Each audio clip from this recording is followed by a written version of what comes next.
আসামি পক্ষরা বলছেন যে এটি ক্যাঙ্গারু কোর্টের রায় হয়েছে, এটি সাজানো হয়েছে, প্রহসনমূলক হয়েছে। যদিও চিফ প্রসিকিউটর এর আগেও বলেছেন, রায়ের প্রতিক্রিয়ার পরেও বলেছেন যে এটি কোনো প্রতিশোধের রাজনীতি না। যখন খালেদা জিয়ার মামলায় শাস্তি হলো, তার সে শাস্তিটা যখন দেওয়া হলো, তখন সেই শাস্তিটাকে ওই তৎকালীন অ্যাটর্নি জেনারেল, ওই তৎকালীন প্রসিকিউটর, আজকে অ্যাটর্নি জেনারেল প্রসিকিউটররা যে ল্যাঙ্গুয়েজ গুলো ইউজ করেছেন, আপনি খুঁজে দেখেন ওই একই ল্যাঙ্গুয়েজ গুলো তারা ইউজ করেছে। তাকে আগামী নির্বাচিত সরকার জুলাই গণ অভ্যুত্থানে সংঘটিত অপরাধ এবং গুম খুন সহ আওয়ামী লীগ সরকারের শাসনামলে সংঘটিত মানবতা বিরোধী অপরাধের বিচার প্রক্রিয়া নিয়ে অগ্রসর হবে কিনা সেজন্য তাড়াহুড়া করতে হচ্ছে। ফলে যতটা নিখুঁতভাবে এই কাজটা করা দরকার ছিল তা কিন্তু আমি হয়তো করতে পারবো না। অনেক prosecutor, chief prosecutor, attorney general তিনজনে 3 দিন করে প্রায় আর্গুমেন্ট করেছেন, 3 দিন 2 দিন করে 8-9 দিন আর্গুমেন্ট করেছেন। তার এগেইনস্টে জবাব দিবে কে? আপনার গভর্নমেন্টের পক্ষে যে লয়ার নিয়োগ করা হয়েছে, তাই না, স্টেট ডিফেন্স। যখন স্টেট ডিফেন্স এতগুলো আর্গুমেন্টের রিপ্লাই দেওয়ার জন্য 7 দিন সময় চাইলেন, সেই সময়টা কিন্তু আদালত দেননি, না দিয়ে বলেছেন সোমবারে হবে। শেখ হাসিনার আইনজীবীকে জিজ্ঞাসা করছেন, মানে বলছেন যে আপনি তো মিডিয়ার সামনে এভাবে বলেন, তখন তিনি বলছেন যে আমি আসলে এভাবে না বলে আমিও এবারও তাকে কোট করি, স্যার আমার না বলে উপায় কি? আমি যদি বলি আসামির ফাঁসি হবে, সেটা আমার জন্য খারাপ, আপনার জন্য খারাপ, আমার জন্য খারাপ। তখন সবাই বলবে কেমন লয়ার নিয়োগ দিয়েছে যে আসামির ফাঁসি চায়, এবং তখন একটা হাসাহাসি চলছিল আদালতের মধ্যে। মানে আমরা দেখেছিলাম যুদ্ধাপরাধীদের যখন বিচার হচ্ছিল তখন স্কাইপ কেলেঙ্কারির একটা ঘটনা করেছিল, একটা কথোপকথন পাশ হয়েছিল। 5ই আগস্টের পরে 8ই আগস্ট যখন ডক্টর ইউনূস সাহেবের নাম প্রস্তাব করলো, এবং তখন বাংলাদেশের 70 থেকে 75 মানুষ সাপোর্ট করেছে। কেন সাপোর্ট করেছে? যে সাপোর্ট করেছে এই কারণে যে কিছু একটা বেটার আমাদের হবে। আমরা এখন আজকে আপনি একটু ডাটা নেন তো, আজকে ডাটা নিলে দেখবেন ওই 75 এর অর্ধেক হয়ে গেছে। কেন হয়েছে? প্রতি অ্যাক্টিভিটিস। প্রশ্ন হবে লাগামহীন, জানতে চাই, জানাতে চাই এই সময়ের পালস অফ পলিটিক্স। সাবেক প্রধানমন্ত্রী শেখ হাসিনা এবং সাবেক স্বরাষ্ট্রমন্ত্রী আসাদুজ্জামান খান কামাল এর মৃত্যুদণ্ড এবং রাজসাক্ষী হওয়ায় সাবেক আইজিপি চৌধুরী আব্দুল্লাহ আল মামুনের 5 বছরের কারাদণ্ডাদেশ দিয়েছেন আন্তর্জাতিক অপরাধ ট্রাইব্যুনাল, যে রায়কে ক্যাঙ্গারু কোর্টের রায় আখ্যায়িত করে প্রত্যাখ্যান করেছে আওয়ামী লীগ, তবে সন্তোষ জানিয়েছে বিএনপি। জামায়াতের সেক্রেটারি জেনারেল মিয়া গোলাম পরোয়ার বলেছেন, আওয়ামী লীগ আমলে যুদ্ধাপরাধের বিচার আন্তর্জাতিক মানের হয়নি, তবে এই বিচার হয়েছে আন্তর্জাতিক মানের। ট্রাইব্যুনালের চিফ প্রসিকিউটর বলছেন, এটি কোনো প্রতিশোধের বিচার নয়। এই রায়ে জুলাই অভ্যুত্থানে হতাহত এবং তাদের পরিবার কি পেলেন ন্যায় বিচার? ন্যায় বিচার হলো আসামিদের সাথে, রায় তো হলো, এরপর কি? এই আলোচনায় স্বপ্নধরা নিবেদিত পালস অফ পলিটিক্সে আমার আজকের অতিথি সুপ্রিম কোর্টের সিনিয়র আইনজীবী মঞ্জিল মোর্শেদ। অ্যাডভোকেট মঞ্জিল মোর্শেদ, আপনাকে স্বাগত জানাচ্ছি পালস অফ পলিটিক্সে আমার আজকের আয়োজনে। আপনাকে অনেক ধন্যবাদ, আপনি যুক্ত হয়েছেন, সময় দিচ্ছেন আমাকে। আমি নিশ্চয়ই জানতে চাইব যে যেই রায়টি খুব আলোচনা হচ্ছে, এবং আমি দেখছিলাম বিটিভিতে মনে হয় একসাথে লাইভ এত মানুষ কখনো দেখে নাই, একদম 97,000 বা 1 লাখ মানুষ লাইভ দেখছিলেন এরকম একটা মানে রায় যখন হচ্ছিল। আমরা দেখলাম শেখ হাসিনার মৃত্যুদণ্ড হলো, সাবেক স্বরাষ্ট্রমন্ত্রীর মৃত্যুদণ্ড হলো, এবং চৌধুরী আব্দুল আল মামুন সাবেক আইজিপি তার তার 5 বছরের কারাদণ্ড হলো। আসামির প্রতিক্রিয়া, আসামির মানে ভুক্তভোগীর পরিবাররা আশা করছিলেন যে তার যাবজ্জীবন হবে অন্তত। এই আমরা মোটামুটি রায় এবং রায়ের প্রতিক্রিয়ার, ভুক্তভোগীদের পরিবারের প্রতিক্রিয়া দেখলাম। আপনার কাছে আসলে শুরুতেই আপনার পর্যালোচনা জানতে চাই একজন আইনজীবী হিসেবে, কেমন মনে হলো আপনার কাছে রায়? ধন্যবাদ আপনাকে, আমাকে সংযোগ, যারা শুনছেন সকলকে শুভেচ্ছা।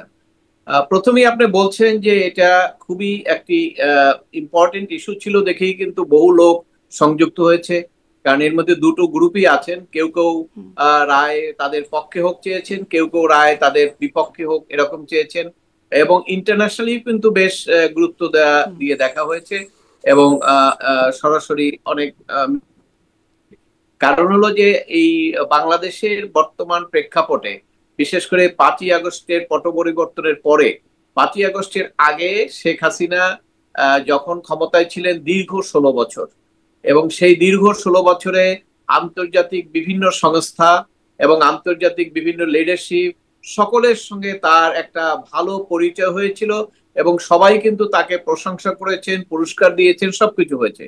শুধুমাত্র লাস্ট স্টেজে গিয়ে যখন উনি বললেন যে সেন্ট মার্টিন কোনো সাদা চামড়া আমাদেরকে দিতে বলছে, আমি তা দিতে রাজি না, এবং আপনার আমি হয়তো ক্ষমতায় নাও থাকতে পারি, এরকম বক্তব্য দেওয়ার পর থেকে এরপরে বছর খানেক আমেরিকার তৎকালীন যে সরকার, তাদের সঙ্গে একটা বিরোধ সৃষ্টি হয়েছিল।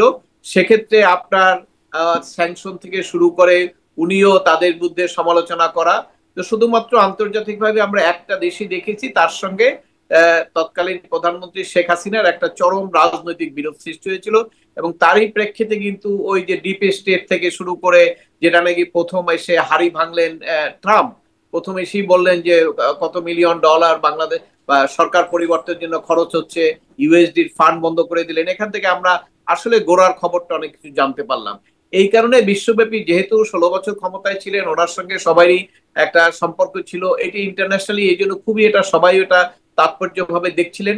এবং বাংলাদেশে একটি পরিবর্তনের পক্ষে যারা শক্তি ছিলেন, বিশেষ করে সরকারের সমর্থক যারা প্রায় 25-30টা দল, তারা তো সবই এক ধরনের তাদের প্রত্যাশা ছিল, সেই কারণে তারাও এটা খুব উৎসাহী ছিলেন।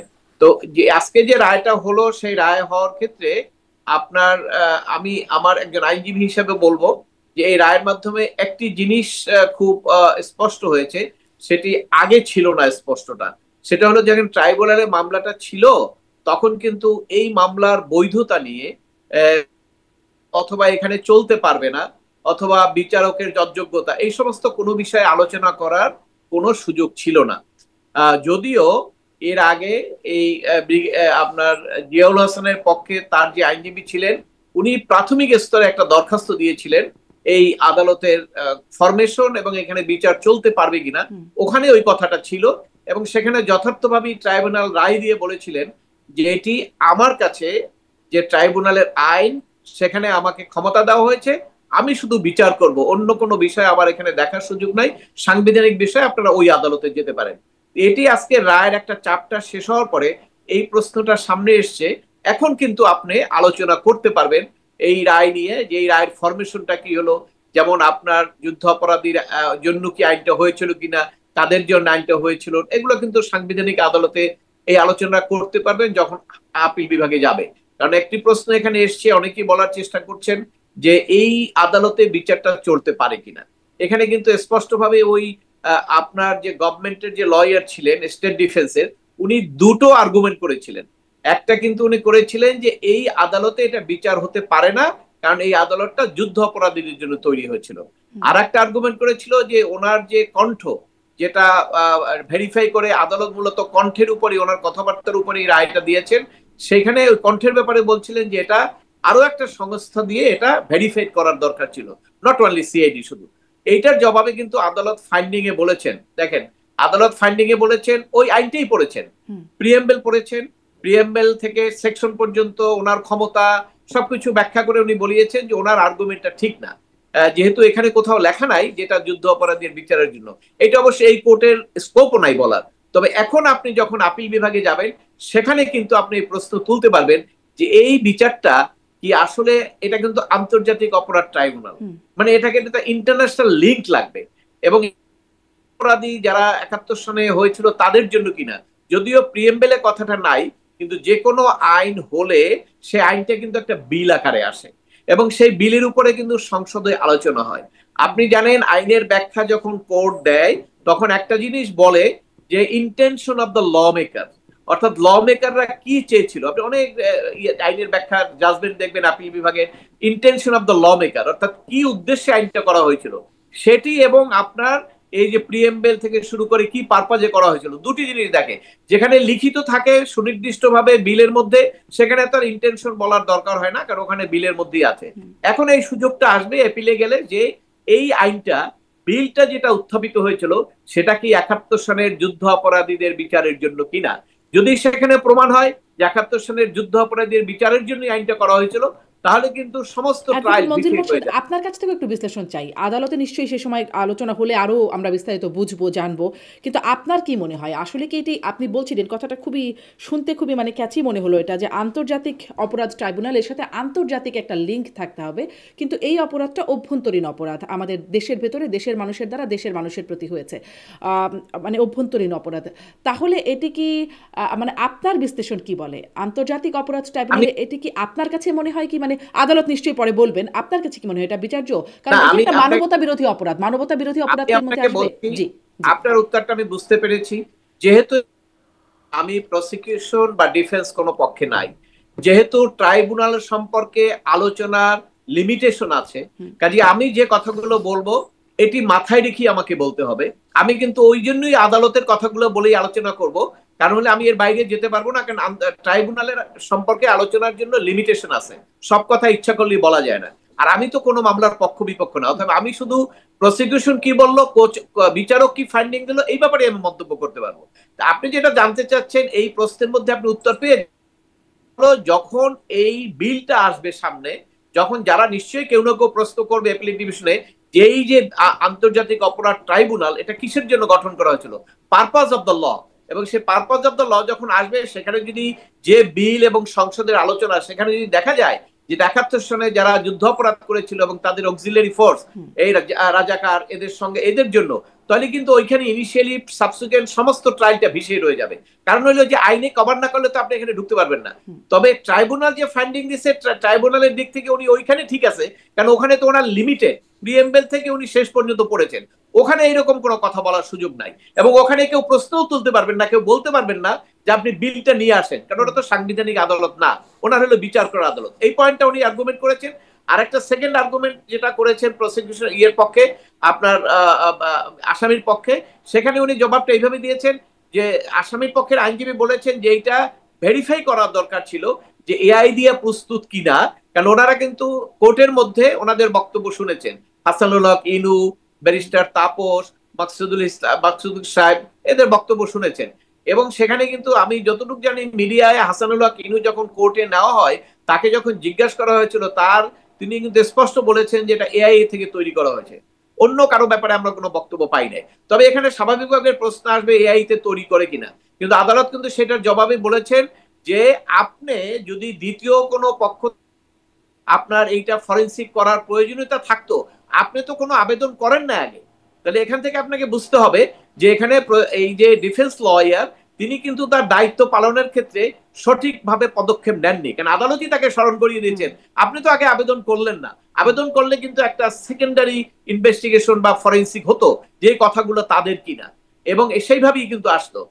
এবং সেই দুইটা যুক্তি দিয়ে তারপরে কোর্ট কিন্তু তাদের অন্যান্য ফাইন্ডিংসে গেছে। আমি যেটা দেখেছি, আমার কাছে যেটুকু মনে হয়েছে, আদালতে একজন দ্বিতীয় এবং তৃতীয় জন হলো রায় ঘোষণা করেছেন, তার কিছু বক্তব্য প্রথম এবং দ্বিতীয়র মধ্যে আমি দেখেছি একজন বিচারক কিন্তু শেখ হাসিনাকে স্বৈরাচার বলে সম্বোধন করেছেন।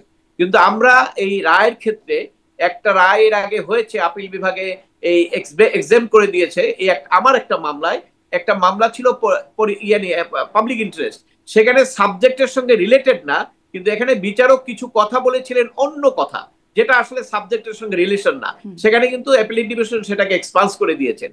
এই যে কথাবার্তাগুলো এসছে, এখানে আপনার রায়ের বেসিসটা ধরবেন, ওনারা কিন্তু সব আলোচনাগুলোকে বিশ্বাস করে নিয়েছেন, যে হাসানুল্লাহ ইনুর সঙ্গে কি কথা বললো, তারপরে তাপসের সঙ্গে কি কথা বললো, এবং তারপর আরো একটা সাপোর্ট ওনারা নিয়েছেন ইউটিউবে কে কি বলেছেন, এবং ওনারা এই ফান্ডিংও দিয়েছেন যে অনেক লোকের নাম বলেছেন যে তারা বাংলাদেশে থাকতে পারে না, এস কে সিনহা, মাহমুদুর রহমান, তারপরে পিনাকি, তারপরে যে যারা যারা ইউটিউবার আছেন সরকারের পক্ষে কথা বলেন, তাদের সবাই নাম বলে আদালত বলেছেন যে ওনারাও দেশে থাকতে পারেন নাই। এটা একটা মানে ফাউন্ডেশন করে নিয়ে আসছেন, যেমন কাজ করা হয়েছে যে ওনারাও দেশে থাকতে পারেন নাই। তো আমি দেখলাম যে এই সাক্ষীদের যে জবানবন্দি, সেই জবানবন্দিগুলোর যে ব্যাখ্যা, তার চেয়ে অধিকাংশ ছিল এই ইউটিউবার এবং আপনার এই যে পত্রিকা এবং আপনার সাক্ষাৎকার, এগুলোর উপরে মেইনলি উনি বেসিক্যালি বেশি করে এমফাসিস দিয়েছেন। কিন্তু একটা রায় তখন কিন্তু এটার মধ্যে সাক্ষীদের কথাটাই প্রাধান্য পাওয়া উচিত, কিন্তু আমি যতটুকু শুনেছি তাতে কিন্তু প্রত্যেকটা 54 জন সাক্ষীর বর্ণনাটাই আসা উচিত ছিল কি কি, সেখানে কিন্তু ওই রকম আসে নাই। আর একটা কথা হলো যে ফাইন্ডিং দিয়েছেন সুপারিয়র রেসপন্সিবিলিটি এবং আপনার কমান্ডার হিসেবে। এখানে দেখেন, যারা আর্গুমেন্ট করবেন ভবিষ্যতে খুব ভালো আর্গুমেন্ট হবে এটা, কমান্ডার কাকে বলেন, কমান্ডার হলো একটা ডিসিপ্লিনারি ফোর্স, আর লিডারকে, পলিটিক্যাল যে লিডার তাদেরকে বলে কিন্তু পলিটিক্যাল লিডার। আইনে কিন্তু কমান্ডার শব্দ মিন করা হয়েছে, অর্থাৎ কমান্ডার যখন বলা হয় তখন মনে করতে হবে কিন্তু সেখানে কিন্তু সুপারিটি রেসপন্সিবিলিটি এবং কমান্ডার এই দুটোকে এমফাসিস করে ওইটার উপর ভিত্তি করেই কিন্তু ওনাকে প্রথমটার মধ্যে যাবজ্জীবন দিয়েছেন। তো যদি সুপারিটি রেসপন্সিবিলিটি এবং কমান্ডিং হিসাবে যদি তার রায়টা আসে, এবং পরে দ্বিতীয়টা যেটা করেছেন সেটা হলো সাভার এবং আপনার এই যে পুরান ঢাকায় যেটা আপনার হয়েছে সেই হত্যার ব্যাপারে আপনার সরাসরি ফাঁসির আদেশ দিয়েছেন। এখন প্রশ্ন আসবে, আপনি যদি সুপারিয়র রেসপন্সিবিলিটির ব্যাপারে আপনি যাবজ্জীবন দেন, তাহলে যে অ্যাকশন যেটা মানে সুপারিয়র রেসপন্সিবিলিটির মাধ্যমে যে অ্যাকশনটা হলো সেই অ্যাকশনের ব্যাপারে কিন্তু আপনার সাজাটা সিমিলার হওয়া উচিত। কিন্তু সেখানে এসে কিন্তু সাজাটা এমন ভাবে হয়েছে যেটা কিন্তু যদি এপিল হয় সেক্ষেত্রে তাদের বেনিফিট পাওয়ার সুযোগ সৃষ্টি হবে। কারণ হলো এই হত্যাগুলো কিন্তু সরাসরি আপনার পুলিশ করেছে এবং সেখানে তাদের তো লায়াবিলিটিস আছে, কিন্তু এখানে কিন্তু আসামি ছিল 3 জন, আইজি এবং 2 জন, এবং সেখানে কিন্তু যে হত্যা করেছে যে গুলি করছে সে কিন্তু এখানে নাই। অতএব সেখানে কিন্তু এখানে বেনিফিট অফ ডাউটের ক্ষেত্রে কিন্তু এপিলে গিয়া সে সমস্ত বেনিফিট গুলা আসামিদের পক্ষে যেতে পারে যদি কখনো এই প্রশ্ন কেউ উত্থাপন করে। এর বাইরে আমি যেটা দেখেছি সেটা হলো যে হবে, কারণ মানে আসামিরা তো পলাতক আছেন অবশ্য চৌধুরী আব্দুল আল মামুন তিনি দেশে আছেন, তার 5 বছরের কারাদণ্ড হয়েছে, তিনি অ্যাপিল করবেন কিনা জানি না, কিন্তু যাদের আসলে মৃত্যুদণ্ড হচ্ছে তারা তো দেশের বাইরে, তাহলে অ্যাপিল কি হবে? শুনেন, আপনি অ্যাপিল কি হবে এই প্রশ্নের উত্তরে আমি বলি ফাঁসি কি কার্যকরী হবে? দুটো প্রশ্নের উত্তরই কিন্তু আমাদের কাছে অজানা। কারণ ফাঁসি তো এটা কার্যকরী, শেখ হাসিনা তো দেশের বাইরে আছেন, আর আপনার শেখ হাসিনাকে আনার মতো এইটার কোনো পরিবেশ পরিস্থিতি এখনো আমরা দেখি না। আর ফাঁসি হওয়ার পরে তো আনার যে সুযোগ ছিল সেটি আরো বন্ধ হয়ে যাবে। কারণ আপনি জানেন বিদেশে যখন একটা লোককে ফাঁসি দেওয়া হয় তাকে রাজনৈতিক আশ্রয়ের জন্য একটা স্ট্রং গ্রাউন্ড তৈরি হয়। বঙ্গবন্ধু মার্ডার কেসে কানাডাতে যিনি আছেন রাজনৈতিক আশ্রয়, ওই একটা গ্রাউন্ডেই আমার বাংলাদেশে ফাঁসি হয়েছে। এই 16 বছরেও বহু চেষ্টা করেও তারা পারেন নাই। অর্থাৎ যখন ফাঁসি হয়েছে তখন তার বিদেশে থাকাটা আরো, যেহেতু দেশে ফাঁসি আছে, অতএব সেই ক্ষেত্রে একটা প্রশ্ন আছে। প্লাস ইন্ডিয়ার সঙ্গে, ইন্ডিয়াতে তো উনি আছেন এখনো, ইন্ডিয়ার আশ্রয় আছেন, এবং এটা তো আপনারা চেয়েছেন, সবকিছু হয়েছে, কিন্তু কোনো রেসপন্স করেন নাই। যে আমরা ওইটা বলতে পারবো না যে উনি এখনই ইন্ডিয়া এখন আপনাকে দিয়ে দেবে। প্লাস যদি এই ফাঁসির কারণ থাকে তাহলে তো অন্য মানবাধিকার গ্রাউন্ডেও কিন্তু সেক্ষেত্রে আর ওনাকে আনতে পারবেন না। তো যদি ফাঁসি কার্যকরী না হয় তাহলে তো এপিলের প্রশ্নটা আসবে না। কারণ এটা ঠিকই যে এপিল করলে তো হবে, কিন্তু এপিল তো করার সুযোগ এখন প্রশ্ন আসবে না, কারণ ওনার রায় তো কার্যকরী হচ্ছে না। আর রায় যার কার্যকরী হওয়ার সম্ভাবনা ছিল, যিনি গ্রেপ্তারকৃত ছিলেন, তিনি তো তার রায়টাকে, গলাটাকে সেভ করার জন্য উনি তো একটা পক্ষ পরিবর্তন করে ফেললেন, যেটা আমরা আজকেই সোশ্যাল মিডিয়ায় দেখলাম। সরকারের পক্ষ থেকে কেউ কেউ বলছে যে এটা বিশ্বাসঘাতকতা। অবশ্য বাংলাদেশের মানুষ আপনি জানেন, বঙ্গবন্ধুর যখন এই 69 যখন এই তার বিরুদ্ধে যে রাষ্ট্রদ্রোহীর অভিযোগ আসলো, সেই মামলায় কিন্তু একজন রাজসাক্ষী ছিল, এবং আমার সৌভাগ্য হয়েছিল তার সঙ্গে ফ্লাইট সার্জন ফজল হক, উনি ওই মামলায় আসামি ছিলেন। ওনার সঙ্গে উনি পরে এক সময় ব্যবসা করতেন, ওনার চেম্বারে একদিন আমি গিয়েছিলাম, তখন এই প্রশ্নটা উঠেছিল, আমাকে পরিচয় করিয়ে দেওয়া হলো যে উনি রাজসাক্ষী ছিলেন। তখন এই প্রশ্ন বলার সাথে সাথে সে একটু লজ্জা পেল, এবং আমি তখন জিজ্ঞেস করলাম আপনি রাজসাক্ষী কেন লজ্জা পাচ্ছেন? এটা তো এক ধরনের বেইমানি, উনি আমাকে বললেন। তখন এই ওনার লজ্জা পাওয়াটার সঙ্গে আমি যুক্তি পেলাম যে ঠিকই আছে, কারণ আপনি যখন নিজের পক্ষ পরিবর্তন করে নিজের স্বার্থের জন্য, গলা সেট করার জন্য আপনি কথা বলবেন, এটাকে বাংলাদেশের মানুষ এটাকে এক ধরনের বেইমানি হিসেবে বিবেচনা করে, এবং এটা কিন্তু আমার কথা না, এটা তো মানুষ মনে করে। অতএব সেই ক্ষেত্রে উনি রক্ষা করতে গিয়ে হয়তো বলেছেন, কিন্তু তার সাজাও কিন্তু 5 বছর। অনেকে ধারণা করেছিলেন উনি আজকেই সাজা পাবেন, যতদিন খাটা হয়েছে অতদিন ওনাকে দিয়ে রিলিজ করে দেবেন, কিন্তু কোর্ট কিন্তু সেটা করেন নাই। কারণ হলো যে তার তো অপরাধ, পুলিশের আইজির তো হলো মেইন অপরাধ, তাই না? আপনি পুলিশ কোথায় অস্ত্র নিবে, কোথায় কি করবে, রাজারবাগ থেকে কে ফিল্ডে যাবে, এই সবগুলো দায়িত্ব হলো আইজি, দায়িত্ব না, কারো দায়িত্ব না। ইভেন কি আপনি যে কথাটা বলা হয়, ধরেন আপনাকে যদি আজকে প্রধান বিচারপতি আমাদের ধরেন কোর্ট থেকে বেরোচ্ছে, উনি যদি এক পুলিশ অফিসারকে বলে এই লোকটাকে গুলি করো, ওই পুলিশ অফিসার প্রধান বচিত কথায় কান দিবে না, কারণ পুলিশের জন্য একটা আইন আছে, ওর বিধান আছে, সেখানে যতক্ষণ পর্যন্ত সে না পড়বে ততক্ষণ সে গুলি করবে না। পুলিশের এই আইনটা নিয়েও একটু কথা বলবো, কারণ সম্প্রতিও পুলিশের কিছু বক্তব্য নিয়ে কথা হচ্ছে। কিন্তু তাহলে আপনার এই পর্যালোচনা থেকে আপনার কাছে জিজ্ঞাসা করতে চাই যে মানে এই রায়টি নিয়ে আসামি পক্ষরা বলছেন যে এটি ক্যাঙ্গারু কোর্টের রায় হয়েছে, এটি সাজানো হয়েছে, প্রহসনমূলক হয়েছে, এটিকে প্রত্যাখ্যান করছেন এবং এটিকে প্রতিশোধের বিচারও বলা হচ্ছে, যদিও চিফ প্রসিকিউটর এর আগেও বলেছেন, রায়ের প্রতিক্রিয়ার পরেও বলেছেন যে এটি কোনো প্রতিশোধের রাজনীতি না। আপনার কাছ থেকে আসলে শব্দগুলো খুব শক্ত শক্ত শব্দ। আপনি কি মনে করেন এই রায়কে বিতর্কিত বা প্রশ্নবিদ্ধ বলবার সুযোগ আছে? ধন্যবাদ আপনাকে, এই প্রশ্নটা খুবই জরুরি ছিল। দেখুন, বাংলাদেশের ইতিহাসে কোন রাজনীতিবিদদের বিরুদ্ধে যখন মামলা হয়, আমি আপনাকে জাস্ট কয়েকদিন আগে নিয়ে যাব, কিছুদিন আগে যখন খালেদা জিয়ার মামলায় শাস্তি হলো, তার সে শাস্তিটা যখন দেওয়া হলো, তখন সেই শাস্তিটাকে ওই তৎকালীন অ্যাটর্নি জেনারেল, ওই তৎকালীন প্রসিকিউটর, আজকে অ্যাটর্নি জেনারেল প্রসিকিউটররা যে ল্যাঙ্গুয়েজ গুলো ইউজ করেছেন, আপনি খুঁজে দেখেন ওই একই ল্যাঙ্গুয়েজ গুলো তারা ইউজ করেছেন। এটা হলো ওনাদের একটা মানে পদের দায়িত্ব, মানে পদে আছেন, ওনাদেরকে বলতেই হবে সেইটা। কিন্তু আপনার খালেদা জিয়ার যখন শাস্তি হয়, তখন আওয়ামী লীগের লক্ষ লক্ষ লোক, সমস্ত লোক কিন্তু এটাকে খুব অ্যাপ্রিসিয়েট করছেন, বাহবা দিচ্ছেন, ঠিকই দরকার। কিন্তু আপনি জানেন, 1 বছর পরে যখন খালেদা জিয়া 1 বছরই জেলে থাকছে, তখন এই আওয়ামী লীগের ভিতরে নিচ থেকে, আমি কিন্তু কর্মীদের কথা বলছি, একদম নিচ থেকে সমর্থকদের মধ্যে 20% তাদের চেতনার মধ্যে একটা পরিবর্তন আসছে। এটা আমার ব্যক্তিগত অভিজ্ঞতা থেকে বলছি। তখন তারা বলতে শুরু করছে, কি দরকার এতদিন বিচারে, এতদিন সাজা দেওয়ার কি দরকার, এতদিন একটা বয়স্ক মহিলাকে 1 বছর রাখার, এটা তো ঠিক না। ওই বিরোধটা কিন্তু ওখান থেকে আসে। রায়ের যে প্রতিফলন, প্রথমত এই রায় কার্যকরী হওয়ার কোনো সুযোগ এখন আমরা দেখছি না। সেকেন্ড হলো, রায়ের মাধ্যমে দুটো কাজ হবে। একটা হলো, যারা বিশেষ করে এই সরকারের পক্ষের যারা শক্তি, যারা দীর্ঘদিন থেকে বলে আসছিলেন যে নির্বাচনের আগে আমাকে রায় দিতে হবে, নাইলে নির্বাচন হবে না, তা তাদের জন্য এইটা একটা সুবিধা হলো সরকারের জন্য, যে আমরা তো রায় দিয়েছি, তাই না? এইটা একটা তাদের হাতিয়ার।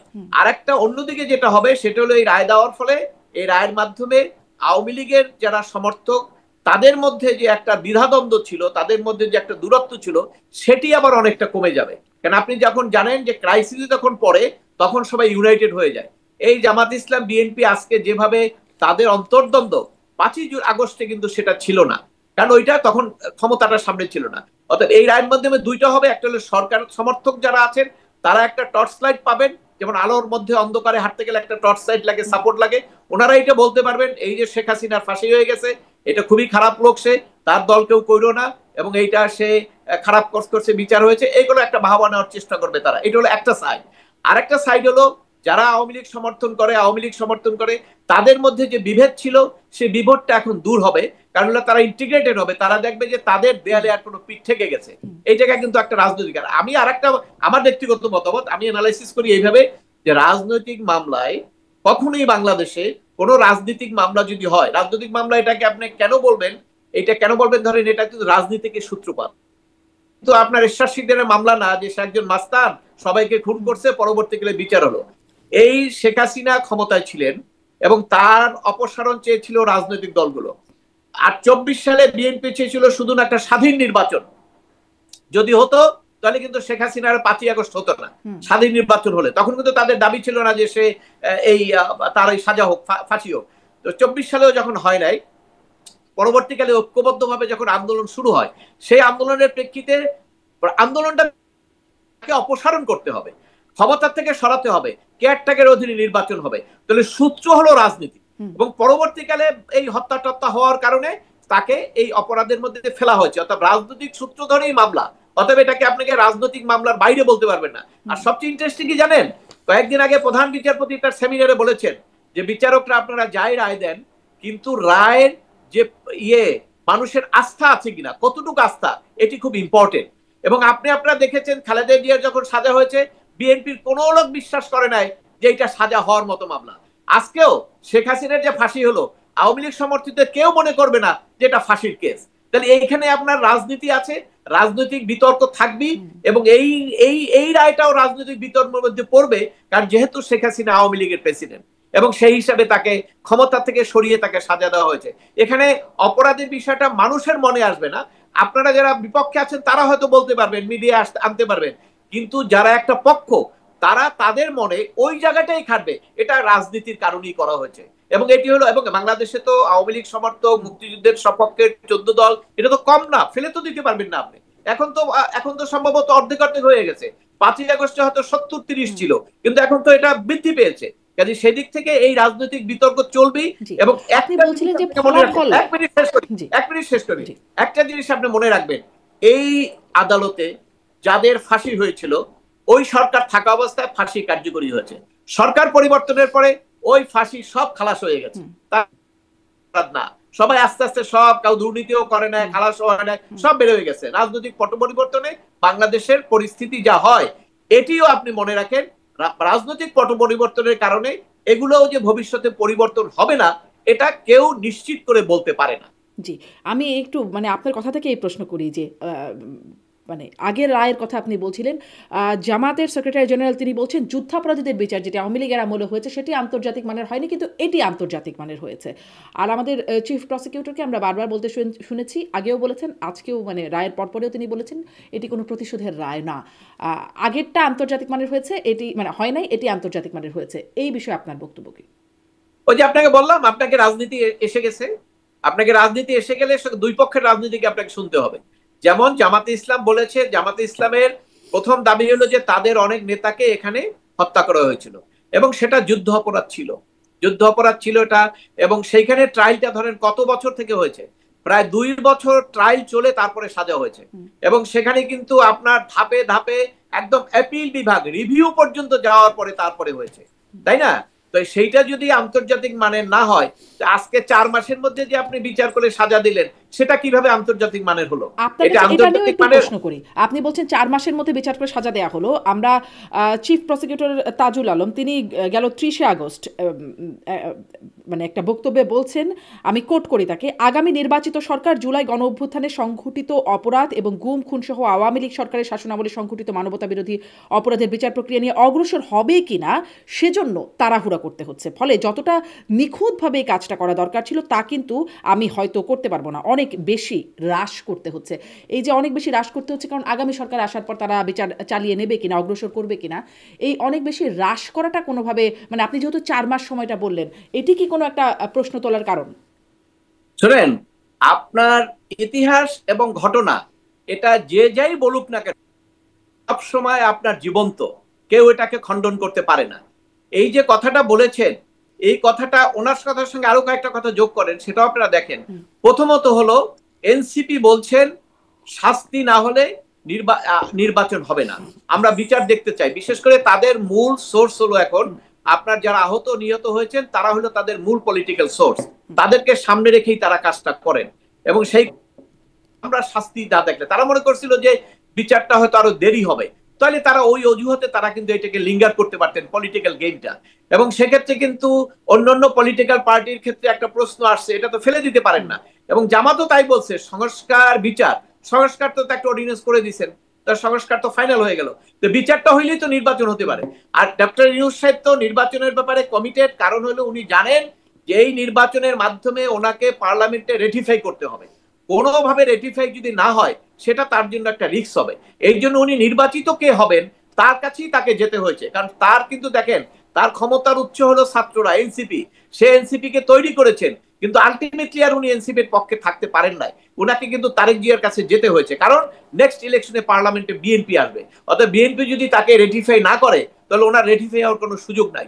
এর জন্য কিন্তু সেই কারণে গিয়েছেন, এবং সেখানে বিএনপির সঙ্গে তার কমিটমেন্টও রাখতে হবে, নির্বাচন দিতে হবে। তা নির্বাচন দিতে গেলে এখন বাকি কি? সব রাজনৈতিক দলকে যদি আপনাকে আস্থায় আনতে হয়, বাকি হলো একটা বিচার। এবং এই বিচার তো উনি শুধু আপনার চিফ প্রসিকিউটর বলেছে তা না, তো এটা তো তথ্য উপদেষ্টা বলেন, অন্যান্য অনেকেই বলে দিয়েছে যে আগামী আইন উপদেষ্টা তো একবার ঘোষণা দিয়েছেন আগামী এত তারিখের মধ্যে বিচার শেষ হবে, এবং এটা সবাই বলে আসছেন। অতএব সেই টার্গেটে বিচারকরা একটা তারিখের মধ্যে ছিল যে এত ভাবে সবাই বলা হচ্ছে, বিচারকরা ধরেন সবাই কি স্বাধীনভাবে এখন কাজ করতে পারবে? এই বিচারকরাই যদি ধরেন, আজকে আমি শুধু একটা উদাহরণ দেই, জাস্ট একটা ফর দ্য সেক অফ, এই বিচারকরাই যদি আজকে বলতো শেখ হাসিনাকে খালাস দেওয়া হলো, এই ভবন কি থাকতো? এই ভবন তো থাকতো না। তাহলে সেই ক্ষেত্রে আপনার ধরেন বিচাররাও যে স্বাধীনভাবে সবকিছু করতে পারছে সেটা তো আমাদের কাছে এখনো স্পষ্ট না। এখন এই বিচার করার ক্ষেত্রে বিচারকরা যখন তাড়াহুড়া করলেন, প্রত্যেকটা ক্ষেত্রে যখন আপনার তাড়াহুড়ো করবেন সেখানে কিছু ভুল থাকবে। আপনি যখন বাসা থেকে খুব তাড়াহুড়ো করে বেরিয়ে যাবেন, হয়তো আপনার চাবিটা রেখে যাবেন, তাই না? এবং ওই যে আপনার চিফ প্রসিকিউটর, অ্যাটর্নি জেনারেল যে উনি যা যা বলছেন সবগুলোই কথা সত্য। এবং আপনি তাড়াহুড়ার বিষয়টা আরেকটা আমি উল্লেখ করি, সেটা আমি কিছু আজকে আমি ডিবিসিতে বলেছি, সেটা হলো ধরেন আপনারা খেয়াল করেছেন কিনা ট্রাই, বৃহস্পতিবারে ছিল গভর্নমেন্টের আর্গুমেন্টের লাস্ট ডেট। সেই আর্গুমেন্ট কে কে করেছে? Prosecutor, chief prosecutor, attorney general, তিনজনে 3 দিন করে প্রায় আর্গুমেন্ট করেছেন, 3 দিন 2 দিন করে 8-9 দিন আর্গুমেন্ট করেছেন। তার এগেনস্টে জবাব দিবে কে? আপনার গভর্নমেন্টের পক্ষে যে লয়ার নিয়োগ করা হয়েছে, তাই না? State defence. স্টেট ডিফেন্স বৃহস্পতিবারে ওই আর্গুমেন্ট শেষ হওয়ার পরে আমি দেখেছি সেখানে বলল যে এইটা আমাকে 1 সপ্তাহ সময় দিতে হবে, এতগুলো আর্গুমেন্ট হয়েছে, 1 সপ্তাহ সময় আমার দরকার। এবং বৃহস্পতিবারে প্রসিকিউশনের পক্ষ থেকে বলা হয়েছে যে আমরা রোববারে পারবো না, সুপ্রিম কোর্টের একটা প্রোগ্রাম আছে, সোমবারে অ্যাক্ট 2 তে রাখেন। তো যখন স্টেট ডিফেন্স এতগুলো আর্গুমেন্টের রিপ্লাই দেওয়ার জন্য 7 দিন সময় চাইলেন, সেই সময়টা কিন্তু আদালত দেননি, না দিয়ে বলেছেন সোমবারে হবে। এবং সেখানে কিন্তু স্টেট ডিফেন্স আর কোনো ফার্দার কথা বলে নাই, আর্গু করে নাই। তাহলে সেক্ষেত্রে কিন্তু উনি এটা মেনে নিয়েছেন। অর্থাৎ এই যে 3টা আর্গুমেন্ট 9 দিন ধরে করলেন, তার জবাব কিন্তু উনি 3 দিনে রেডি করতে হয়েছে। এটা কতটুক ভাইবেল আমি জানি না। সেক্ষেত্রে ওনার প্রস্তুতি, ওনার এই যে মানে আর্গুমেন্টটা সিরিয়াসলি করা, এই বিষয়ে কিন্তু আলোচনা আসবে, এগুলো আলোচনা করবে মানুষ। এই আলোচনাটা মাঝখানে অ্যাডভোকেট মঞ্জিল মোর্শেদ দেখেছি আমরা যে ওই মানে এই পুরো বিচার প্রক্রিয়া তো বিটিভিতে সরাসরি সম্প্রচার করা হচ্ছে, সেখানে একটা অংশ সেই আনুষ্ঠানিক প্রক্রিয়ার বাইরের একটা অংশ প্রকাশ হয়েছে, সেটিতে মানে বিচারক শেখ হাসিনার আইনজীবীকে জিজ্ঞাসা করছেন, মানে বলছেন যে আপনি তো মিডিয়ার সামনে এভাবে বলেন, তখন তিনি বলছেন যে আমি আসলে এভাবে না বলে আমিও এবারও তাকে কোট করি, স্যার আমার না বলে উপায় কি? আমি যদি বলি আসামির ফাঁসি হবে, সেটা আমার জন্য খারাপ, আপনার জন্য খারাপ, আমার জন্য খারাপ। তখন সবাই বলবে কেমন লয়ার নিয়োগ দিয়েছে যে আসামির ফাঁসি চায়, এবং তখন একটা হাসাহাসি চলছিল আদালতের মধ্যে। মানে এটি নিয়ে অনেক সামাজিক যোগাযোগ মাধ্যমে এটি অনেক ভাইরাল হয়েছে। আমরা দেখেছিলাম যুদ্ধাপরাধীদের যখন বিচার হয়েছিল তখন স্কাইপ কেলেঙ্কারির একটা ঘটনা করেছিল, একটা কথোপকথন পাশ হয়েছিল। মানে আপনি আসলে ওই বিষয়টাকেও কিভাবে দেখেন, এই বিষয়টাকেও কিভাবে দেখেন? এরকম ঘটনা আসলে বিচারকে প্রশ্নবিদ্ধ করতে পারে কিনা, নাকি এটি আসলে নিছক কথোপকথন হিসেবে আমরা আসলে ছেড়ে দিতে পারি? আমি প্রথম আপনার একটি শব্দে আমার আপত্তি আছে, সেটা হলো আপনি বলছেন সরাসরি সম্প্রচার। এটাকে সরাসরি সম্প্রচার বলে না। ওখানে আদালতে 2টা পক্ষ থাকে, একটা হলো বিচারক আর একটা হলো আইনজীবী। এখানে শুধু আইনজীবীদের দেখানো হয়েছে যারা যারা উপস্থিত হয়েছিলেন, এবং সেখানে আমরা দেখেছি কারা কারা এসেছিলেন। এখানে বিচারকদের কোনো কিছু দেখানো হয় না। এটা সরাসরি এটা আংশিক সরাসরি সম্প্রচার বলতে হবে। তো যাই হোক, সেখানে আংশিক সরাসরি সম্প্রচারের মাধ্যমে যে জিনিসগুলো সামনে আসছে সেটা হলো যে আমরা আলোচনা করি, সেই ওনার কণ্ঠটা পাওয়ার কারণে আমরা কিন্তু আলোচনা করতে পারছি, নাহলে কিন্তু এই আলোচনা করার সুযোগ ছিল না। আপনি এর আগে বলেছেন এই আগের ট্রাইব্যুনালের সময়, সেখানে অবশ্যই রায় লেখার আগে পেন ড্রাইভে রায়টা লিক হয়েছিল, এবং সেটি নিয়ে কিন্তু অনেক আলোচনা হয়েছে, এবং যে ভদ্রলোক করেছিলেন তার বিরুদ্ধে মামলা হয়েছে, জেল খেটেছেন, এগুলো কিন্তু শুনেছি। যাও, এখন তার ওইটা ইম্পর্টেন্ট না কেন, এখন তো ওই বিষয়টা তার খুব ইম্পর্টেন্ট না। এখন তো যুদ্ধ অপরাধী যাদের বিরুদ্ধে অভিযোগ ছিল তারা তো সব খালাস পেয়ে যাচ্ছেন। এখন এখানেও আপনার এই যে বিতর্কটা এসছে এবং যে প্রশ্নটা করা হচ্ছে, এগুলো চলমান থাকবে, দীর্ঘদিন চলমান থাকবে। কেন চলমান থাকবে? ধরেন এইটার যদি রাজনীতি না থাকতো তাহলে কিন্তু এটা অত চলমান থাকতো না। এটাকে মানুষ যদি শুধু একটা অপরাধ হিসেবে নিত তাহলে সেটাকে চলমান থাকতো না। কিন্তু এটা দুই পক্ষই এটাকে রাজনীতি হিসেবে নিয়েছেন, এবং এটার সঙ্গে রাজনীতি আছেন, কারণ রাজনৈতিক নেতা থাকলেই রাজনীতি থাকেন, এবং আমরা আমাদের ইতিহাসে দেখেছি সেটা। সেই কারণেই আপনার এটার মধ্যে আলোচনা হবে, বিতর্ক হবে, সব বিতর্কের অবসান হবে যখন নাকি চূড়ান্ত ভাবে কোনো কিছু সিদ্ধান্ত আসবে যে আসলে কোথায় কি হয়েছে। এর আগে এটার আলোচনা করে ডিবেট করে কোনো সমাধান কেউ দিতে পারবে না। চূড়ান্তভাবে বিচার কার্য কি কখনো আসবে? আপনি বলছিলেন আগে যে মানে আগে যা হয়েছে সেটি বদলে গেছে, মানে চূড়ান্ত বলতে তাহলে কি আসলে কোথাও কি কিছু চূড়ান্ত হয় না? চূড়ান্ত হয়তো হবে না কেন? এর আগে প্রথম এই যে আপনার সাইদি, তারপরে আপনার নিজামী ছেলে, ওনাদের চূড়ান্ত বিচার আপিল, চূড়ান্ত বলতে রিভিউ পর্যন্ত হয়েছে। তো সেই আপনার সিঁড়িগুলো তো শেষ হয় নাই। এই সিঁড়িগুলো তো ধরেন, যেহেতু এখন এটা কার্যকরী কোনো সুযোগ নাই, দেশে নাই, ওটা তো এখানে রায়টা এভাবেই থাকবে। এখানে এইটা নিয়ে আপনি মিডিয়া আলোচনা করবেন, ফাঁসি ফাঁসি ফাঁসি, কিন্তু ফাঁসি কোনো কার্যকরী হবে না, কারণ উনি তো নাই এখানে। অতএব সেক্ষেত্রে যদি উনি আসেন তাহলে সেক্ষেত্রে রাইট অফ অ্যাপিল চলে আসবে, এবং সেখানে অ্যাপিল হতে হতে রিভিউ পর্যন্ত যেতে পারে। ওই কারণে আমি বলছি যে ওই রিভিউ হওয়ার পরে, চূড়ান্ত হওয়ার পরে তখন সেখানে বলা যাবে, এবং আমরা রিভিউর পরে চূড়ান্ত যেটা হবে সেটা আমার পছন্দ না হলেও আমাকে বলতে হবে দিস ইজ দ্য জাজমেন্ট, এবং এইটাই আমি মানি। এটি হলো আমাদের সংবিধানের মূল কথা।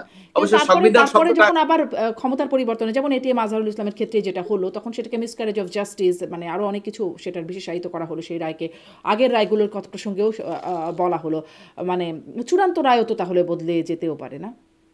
হ্যাঁ, দেখুন আপনার এটা আমরা কিন্তু মুসলমান হিসেবে আমরা সবাই বিশ্বাস করি যে ক্ষমতার মালিক হলো আল্লাহ। এই যে যত দেখেন, আমি মুসলিম হিসেবে সেটা বিশ্বাস করি, ক্ষমতাটা আপনাকে ভোটের মধ্যে আপনি আসেন, কিন্তু সবকিছু মূল মালিক হলো আল্লাহ।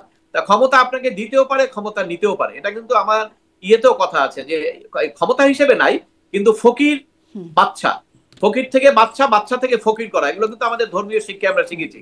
অতএব সেক্ষেত্রে এই ক্ষমতাটা কখন পরিবর্তন হবে নোবডি নোজ। 24 সালে নির্বাচন হওয়ার পরেও কেউ চিন্তা করে নাই যে ক্ষমতাটা 5ই আগস্টে ধরেন কয় মাস পরই এটা ক্ষমতাটা পরিবর্তন হবে, কেউ চিন্তা কোনো মাথায়ও ছিল না কারো, কিন্তু হয়েছে।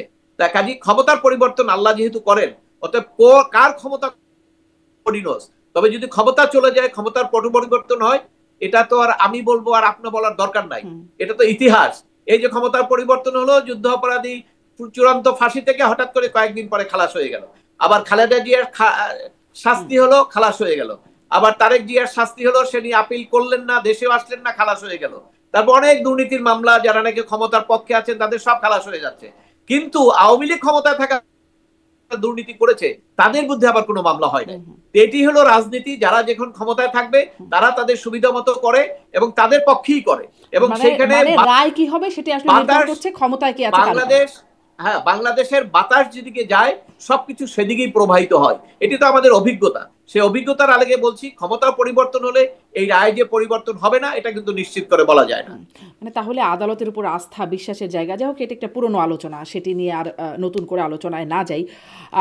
মানে আমরা দেখলাম রায়কে ঘিরে বেশ সহিংসতার আভাস ছিল, সতর্কতামূলক ব্যবস্থার জায়গা ছিল। আপনি বলছিলেন যে পুলিশে একটা, মানে কিছুক্ষণ আগেই বলছিলেন যে পুলিশেরও তো কিছু আইন আছে, বিচারপতিও যদি বলেন গুলি করো তুমি গুলি করতে পারবেন না, আপনি একটু আগে বলছিলেন। সেখান থেকে আমি আসলে মনে করছিলাম যে এই প্রশ্নটা করব, যে এই সহিংসতার ক্ষেত্রে সিএমপি কমিশনার এবং ডিএমপি কমিশনার বক্তব্য খুব আলোচিত হচ্ছে। সিএমপি কমিশনার বলছিলেন যে অস্ত্রধারী সন্ত্রাসী দেখলে ব্রাশ ফায়ারের নির্দেশ দিয়েছেন, আর ডিএমপি কমিশনার বলেছেন যানবাহনে অগ্নিসংযোগ বা ককটেল বিস্ফোরণ করতে হলে গুলির নির্দেশ দিয়েছেন। এবং ডিএমপি কমিশনকে জিজ্ঞাসা করলে তিনি ক্লিয়ার করেছেন যে আমি ওয়্যারলেসে বলেছি যে কেউ বাসে আগুন দিলে, ককটেল মেরে জীবনহানির চেষ্টা করলে তাকে গুলি করতে। মানে এটাই কি আইন কিনা, এভাবেই করা যায় কিনা? স্বরাষ্ট্র উপদেষ্টাও কিন্তু তাদের পক্ষে বলেছেন যে এটি আসলে সেলফ ডিফেন্সের জন্য এই বক্তব্যের ভ্যালিডিটি বা জাস্টিফাই তিনি করেছেন। দেখুন, বাংলাদেশে আমরা বলছি পরিবর্তন হয়েছে, বৈষম্য দূর করতে চাচ্ছি। শেখ হাসিনার সময় যখন এই পুলিশের গুলি, হাইকোর্টে কিন্তু রিট পিটিশন নিয়ে গেছিলেন আইনজীবীরা, সেখানে আদালত কি দিলেন সেটা না, আইনজীবীরা কিন্তু গেছিলেন, আর্গু করেছেন, মিডিয়া এসছে, আলোচনার মধ্যে এসছে। আজকে যখন পুলিশ কমিশনার কথা বলল, কোনো আইনজীবী তো কোর্টে যান না। এখন বলতে পারেন কেন যাচ্ছে না? সাহস নাই, পরিবেশ নাই আদালতে যাওয়ার জন্য। তার যে স্বাধীনতা, সেই স্বাধীনতা, আপনি সাংবাদিক, আপনি আমেরিকাতে বসে এখন কথা বলছেন, আপনি বাংলাদেশের কোনো মিডিয়ায় থাকলে এই ধরনের প্রশ্ন আপনি করতে পারতেন কিনা এটা সন্দেহ আমার আছে। কারণ বাংলাদেশের মিডিয়া তো সেইভাবে প্রশ্ন করতে পারে না। অতএব এখানে আজকে একই কারণে, যে কারণে যদি বলা হয় যে শেখ হাসিনা ওখানে অর্ডার দিয়েছেন, মার্ডার হয়েছে, অতএব সুপারিয়র রেসপন্সিবিলিটি, তাহলে এই পুলিশ কমিশনারের তো সুপারিয়র রেসপন্সিবিলিটি আছে, তাদের বিরুদ্ধে তো একই ধরনের মামলা হওয়ার কথা, কিন্তু সেটা তো হচ্ছে না।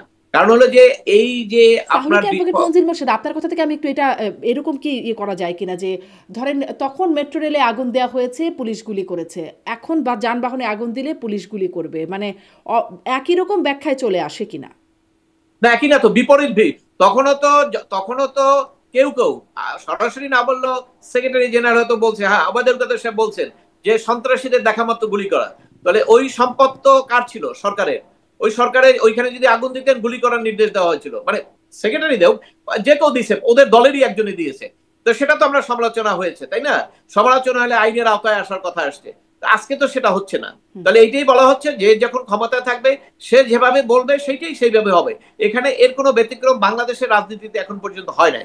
বাংলাদেশের রাজনীতিতে হওয়ার জন্য একটা প্রত্যাশা এসেছিল 5ই আগস্টের পরে, যে অনেক কিছু পরিবর্তন হবে, বিচার বিভাগ স্বাধীন হবে, বিচার হবে ন্যায় বিচার, এবং প্রশাসন হবে ন্যায় নীতির অধীনে, এবং সবাই তার অধিকার থেকে বঞ্চিত হবে না, অপরাধ করলে তার শাস্তি হবে, সে কোর্টে যাবে, সে সরকারি দল হোক বিরোধী দল হোক। কিন্তু আমরা কিন্তু আজকে সেটা দেখতে পাচ্ছি না। আজকে ওই একই অবস্থা, আগে যেভাবে চলছে, কোনো কোনো ক্ষেত্রে আরো খারাপ হয়েছে পরিস্থিতি, এবং কিছু কিছু ক্ষেত্রে নিজের নিয়ন্ত্রণ, সরকারের কাছে পুরোপুরি নিয়ন্ত্রণ আছে দেখে হয়তো অনেক কিছু বোঝা যাচ্ছে না।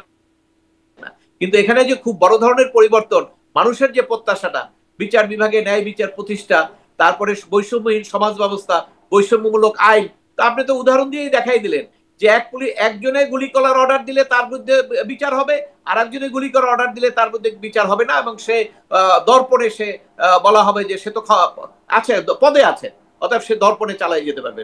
এগুলো মানুষের চোখে বাজে, এবং এই কারণেই ওই যে রাজনীতি, এই যে ফাঁসির আদেশ বললেন না, এই পয়েন্টগুলো ওখানে যোগ হবে। এই করি যারা তাদের পক্ষের লোক তারা বলবে যে এইটাই যদি হয় তাহলে ওনার অপরাধ কি, উনি তো জানমাল রক্ষা করার জন্য নির্দেশ দিয়েছেন, তাহলে আপনারাও যদি জানমালের রক্ষার জন্য নির্দেশ দেন তাহলে কেন এটা ইকুয়াল হবে না, এটা কেন সমান পর্যায়ের অপরাধ হবে না? এই প্রশ্নগুলো আলোচনা যখনই আসবে তখনই কিন্তু এই রায় অন্যান্য সবকিছুর মধ্যে আস্তে আস্তে মানুষ তখন বুঝতে চেষ্টা করবে বা তথ্য পাবে যেটার ভিতরে আসলে এটার কতটা সঠিকতা আছে। জি, অ্যাডভোকেট মনজুর মোর্শেদ, একটু এটা জানি যে মানে আমরা প্রথম 5ই ফেব্রুয়ারি এবছর দেখলাম 32 নম্বর ধানমন্ডি 32 নম্বর বঙ্গবন্ধুর বাড়ি বুলডোজার দিয়ে ভাঙচুর করা হলো। তখন সেখানে সেনাবাহিনী গিয়েছিল এবং সে কিছুই আসলে করে নাই, ভুয়া ভুয়া স্লোগান শুনে তারা বরং মানে ফিরে চলে গেছে। কিন্তু রায় ঘোষণাকে কেন্দ্র করেও 32 নম্বরে বুলডোজার নিয়ে যাওয়া হয়েছে এবং সেখানে তখন আবার সেনাবাহিনী গেছে এবং তাদের ঠেকিয়ে দিয়েছে, কিন্তু যারা গিয়েছিল বুলডোজার নিয়ে তখন করলো না, এখন আসলে তাদেরকে প্রতিহত করলো। এই বিষয়টা আপনি আসলে কিভাবে দেখছেন? না দেখুন, একটি কথা হলো যে 5ই আগস্টের পরে, 5ই আগস্টের দিন ধরেন ক্ষোভের কথা আপনি বলতে পারেন, 5, 6, 7 এগুলো ক্ষোভের কথা আপনি বলতে পারেন, কিন্তু যখন ইউ টেক ওথ, যখন আপনি শপথ নিলেন, রাষ্ট্র আপনার হাতে গেল, তখন ওই 5ই আগস্টের ক্ষোভের কথাটা আর আসবে না। কিন্তু সরকারের পক্ষের কিছু লোক এটিকে অপব্যাখ্যা দিয়ে এই মব ভায়োলেন্স করে শত শত লোক কিন্তু মৃত্যুবরণ করেছেন, এবং সেখানে কিন্তু আওয়ামী লীগ করেছে তা না, আওয়ামী লীগ ছাড়াও সাধারণ মানুষ, বিএনপি অনেক লোকই কিন্তু এখানে মৃত্যুবরণ করেছে, থেকে শুরু করে অনেকের উপরে কিন্তু মব ভায়োলেন্স করা হয়েছে। এটি করার মাধ্যমে একটা ইয়াং গ্রুপ দাঁড়িয়ে গেছেন, তারা রাষ্ট্রের কোনো আইন কানুন মানেন না, এবং তারা মনে করেন তাদের গায়ে রক্ত আছে, রক্ত গরম, তারা যেটা বলবেন, যেটা 5ই আগস্ট হয়েছে তারা যেটা বলছেন সেটাই হয়েছে, এবং আজকেও তারা মনে করেন আজকেও সেইটা হতে হবে। কিন্তু তাদের তো বুঝতে হবে যে আজকে তো দেশে একটা সাংবিধানিক সরকার, অর্থাৎ সরকার থাকলে সরকারের নিয়ম কানুনের বাইরে কিছু করা যায় না।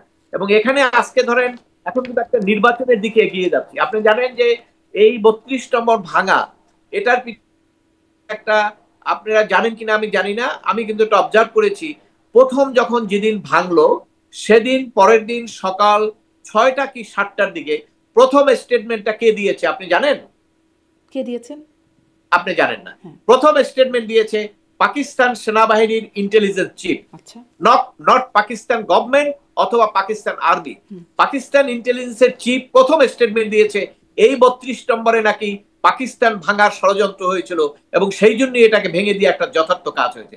তো আপনি রুটটা দেখেন, গোড়াটা দেখেন, 32 নম্বর উপরে কেন এত ক্ষোভ, এবং যারা ক্ষোভ দেখায়, আমার কাছে ওই জিনিসটাই মনে হয় যে যারা ক্ষোভ দেখায় তাদের একটা অন্তরে অন্য একটা ক্ষোভ আছে। এমনিতে একটা বিল্ডিং ধরেন ভেঙে দিলেন, আমরা দেখি না শত্রুতামূলক অনেক বাড়িতে আক্রমণ হয়, পাশের বাড়ির সঙ্গে শত্রুতা হয়, ভাই ভাই সম্পর্ক হয়, এই বাড়িতে যে একবার ভাঙচুর করলো, ইয়ে করলো, এরপরে কিন্তু আর কোনো দরদ ওটার উপরে আর কিছু থাকে না, আমরা ভেঙেই তো দিছি। তো 32 নম্বরে তো ভেঙে দিচ্ছেন, ওখানে 2-4টা আপনার দেয়াল ঠেয়াল আছে এরকম কিছু, তো ওটা আবার কেন ভাঙতে যাচ্ছেন? ওই অন্তরে অন্য একটা ক্ষোভ আছে, এবং সেই ক্ষোভটা পরিচালনা করার ক্ষেত্রে বর্তমান সরকার দেখছেন, আগেও এটা সমালোচনা হয়েছে, ইভেন কি আপনার সরকার সমর্থকদের মধ্যেই কিন্তু অনেক সমালোচনা করেছেন, মিডিয়া ব্যক্তিত্ব, অনেক জার্নালিস্ট, আমি নাম উল্লেখ করতে চাই না। ওনারা এখন যেহেতু একটা নির্বাচনের দিকে যাচ্ছেন, এখন দেশে একটা সুষ্ঠু পরিবেশ দরকার, বিদেশিরা যাতে সমালোচনা না করে, ক্রাইসিস না হয় সেটি দেখছেন। ধর 32 নম্বর উপর যদি আবার এইরকম করা হয় তাহলে এর সঙ্গে কিছু লোকের কিন্তু অন্তরে লাগবে, এবং সে অন্তরে লাগার কারণে তারাও কিন্তু ভায়োলেন্সে যেতে পারেন। এবং আপনি দেখেছেন যে 2-1 কিন্তু ভায়োলেন্সের কথা ইতিমধ্যে সংবাদ সম্মেলন করে বলছেন যে ভায়োলেন্সের জবাব ভায়োলেন্স দিয়ে সচিবাজিত জয় বলেছেন যে সামনে ভায়োলেন্স।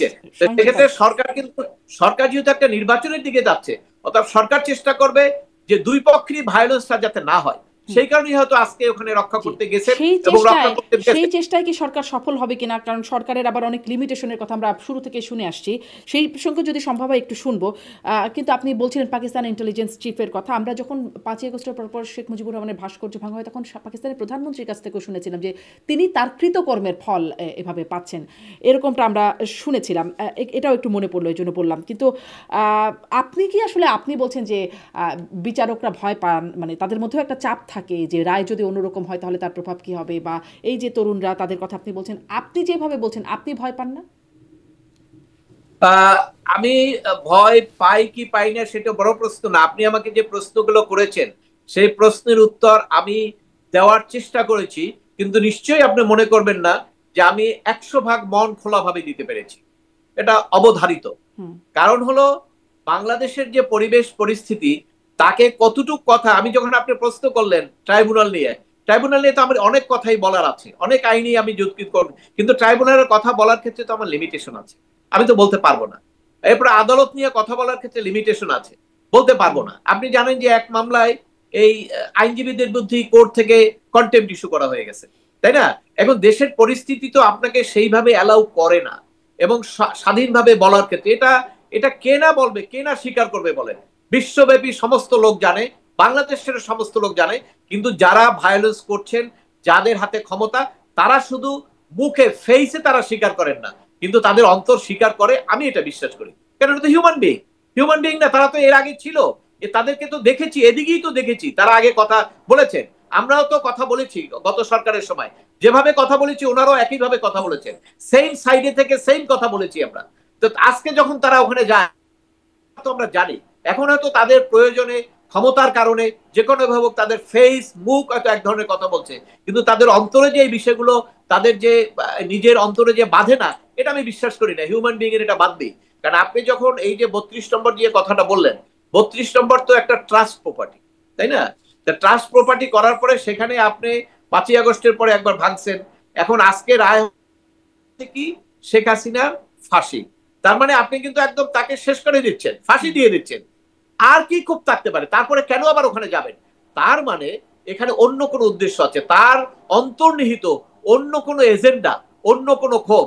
সে একটা ক্ষোভই আমরা দেখতে পারি, সেটা হলো বঙ্গবন্ধু পাকিস্তানকে ভেঙেছিলেন, পাকিস্তানের বিরুদ্ধে যুদ্ধ করেছিলেন এবং পাকিস্তান ভেঙে বাংলাদেশ স্বাধীন করেছিলেন। এবং যাদের মনে এখনো ওই ধরনের একটা কিছু কিন্তু আছে, কিন্তু প্রভাবিত কিছু আছে, কিন্তু আপনার হুজুগেন আছে, আপনি জানেন বাঙালি কিন্তু অনেক হুজুগেন আছে, এবং কিছু আছে ধরেন দলের নেতা বলছে যাইতে হয়, ইমোশনাল কিছুই আছে। কিন্তু এই সব কিছুর ছাপিয়ে আমি বলবো একটা গ্রুপ আছে যারা নাকি এখনো চিন্তা করে ওই যে বঙ্গবন্ধু বাংলাদেশ যে স্বাধীন করলেন, ওই জিনিসটা তাদের অন্তরে একটা ক্ষোভ আছে, এবং সেই ক্ষোভের কারণেই তারা আজকে বিভিন্ন অজুহাতে বারবার 32 নম্বরের উপরে ঝাঁপিয়ে পড়ে। জি। এবং কিন্তু ঝাঁপিয়ে যারা পড়েন, আপনি বলছি, আপনি অবশ্য স্পষ্ট করেছেন, তারপরেও আমি এই প্রশ্নটা আরেকটু করি যে সেখানে আমরা দেখলাম যে 13 তারিখ 32 নম্বরে এক নারীকে পেটানো হলো। তিনি 32 নম্বরে গিয়েছিলেন, এক তরুণী তাকে পেটালেন, কিন্তু পরবর্তীতে দেখলাম নারীকেই ধরে নিয়ে গিয়ে তাকে হত্যা মামলার আসামি হিসাবে দেখানো হলো। এর আগে ওই যে ঢাকা রিপোর্টার্স ইউনিটিতে যখন সাংবাদিক, মুক্তিযোদ্ধা, তাদেরকে, বা ঢাকা বিশ্ববিদ্যালয় আইনের শিক্ষক, তাদেরকে গ্রেপ্তার করা হলো, অবশেষে অবশ্য সাংবাদিক মঞ্জুর আলম পান্না, তিনি 2 মাসের বেশি সময় জেল খেটে তিনি ছাড়া পেয়েছেন শেষ পর্যন্ত। এই বিষয়গুলো কি মানে আদালতে এই বিষয়গুলো, আপনারা যেহেতু নিয়মিত বিচারালয়ে যান, আপনাদের কাজের ক্ষেত্র, সেটা কেমন আলোচনা হয় আসলে? দেখুন, আলোচনা শুধু আদালত না, জনগণের সঙ্গে তো আমাদের সম্পৃক্ততা আছে। 5ই আগস্টের পরে 8ই আগস্ট যখন ডক্টর ইউনূস সাহেবের নাম প্রস্তাব করলো, এবং তখন বাংলাদেশের 70 থেকে 75 ভাগ মানুষ সাপোর্ট করেছে। কেন সাপোর্ট করেছে? যে সাপোর্ট করেছে এই কারণে যে কিছু একটা বেটার আমাদের হবে। আমরা যে আইনের শাসনের দুর্বলতার কথা বলেছি, রুল অফ লর কথা বলেছি, মানুষের অধিকারের কথা বলেছি, গুম খুনের কথা বলেছি, করেছিল উনি তো রাজনীতি করেন না। এখানে যদি বিএনপির কেউ আসতো তাহলে হয়তো আওয়ামী লীগের বিরোধী হইতো, যদি আওয়ামী লীগের কেউ আসতো বিএনপির বিরোধী হতো। এই সমস্ত কারণে উনি তো আর পলিটিক্স করেন নাই।